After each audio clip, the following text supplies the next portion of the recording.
அண்மைச் செய்தி. புதுச்சேரியில் வணிக பயன்பாட்டிற்கான சிலிண்டர் விநியோகம் நிறுத்தப்பட்டிருக்கிறது.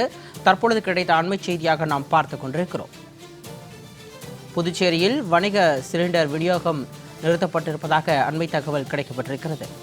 ஹோட்டல்களுக்கு வணிக சிலிண்டர் விநியோகிக்கப்படாது என கேஸ் ஏஜென்சிகள் அறிவித்துள்ளன. தற்போதைய அண்மைச் செய்தியாக நாம் பார்த்துக் கொண்டிருக்கிறோம். புதுச்சேரியில் ஹோட்டல்களுக்கு வணிக சிலிண்டர் விநியோகிக்கப்படாது என விநியோகஸ்தர்கள் தெரிவித்திருக்கிறார்கள். தற்போதைய அண்மைச் செய்தியாக நாம் பார்த்துக் கொண்டிருக்கிறோம். புதுச்சேரியில் வணிக சிலிண்டர் விநியோகம் நிறுத்தப்பட்டிருக்கிறது. சமீபத்தில் வணிக சிலிண்டரின் விலை அதிகரிக்கப்பட்ட நிலையில் தற்பொழுது புதுச்சேரியில் வணிக சிலிண்டர் விநியோகம் நிறுத்தப்பட்டிருக்கிறது. புதுச்சேரியில் உள்ள ஹோட்டல்களுக்கு வணிக சிலிண்டர் விநியோகிக்கப்படாது என கேஸ் ஏஜென்சிகள் அறிவித்துள்ளன. தற்போதைய அண்மைச் செய்தியாக பார்த்துக் கொண்டிருக்கிறோம். இதன் காரணமாக புதுச்சேரியில் நாளை முதல் ஹோட்டல்கள் மூடப்படும் அபாயம் உருவாகியுள்ளது.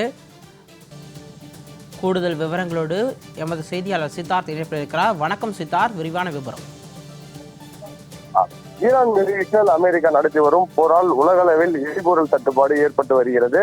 இந்த நிலையில் இந்தியாவிலும் கேஸ் சிலிண்டர் தட்டுப்பாடு ஏற்படும் அபாயம் ஏற்பட்டுள்ளது. இதனால் ஓட்டல்களுக்கு விநியோகப்படும் வணிக பயன்பாட்டிற்கான சிலிண்டர் விநியோகத்தை நிறுத்தி வைக்க மத்திய அரசு உத்தரவிட்டுள்ளது. இதன் காரணமாக புதுச்சேரியில் உள்ள சிலிண்டர் விநியோகஸ்தர்கள் ஓட்டல்களுக்கு சிலிண்டர் விநியோகத்தை நிறுத்தி உள்ளனர். அதாவது இன்று முதலே இந்த சிலிண்டர் நிறுத்தம் ஏற்பட்டுள்ளதாக ஒரு தகவல் ஒன்றை தெரிவித்துள்ளனர். இதனால் புதுச்சேரியில் ஓட்டல்களுக்கு சிலிண்டர் தட்டுப்பாடு ஏற்பட்டுள்ளது. தொடர்ச்சியாக ஓட்டல்களுக்கு பெரிய சிலிண்டர்களை விநியோகிக்கப்படும். அந்த நிலையில் இந்த சிலிண்டர்களானது தட்டுப்பாடு ஏற்பட்டால் தொடர்ந்து அவர்கள் ஓட்டல்கள் நடத்துவதற்கு சிரமம் ஏற்படும். குறிப்பாக இந்த பெரிய நட்சத்திர ஓட்டல்கள் எல்லாம் இந்த சிலிண்டர்களை இந்த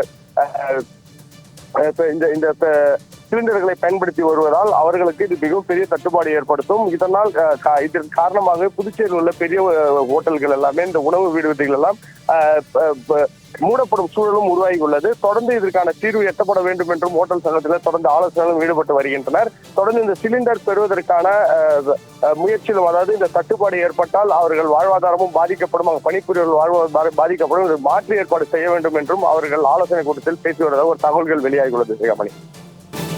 விவரங்களுக்கு நன்றி சித்தார்த்.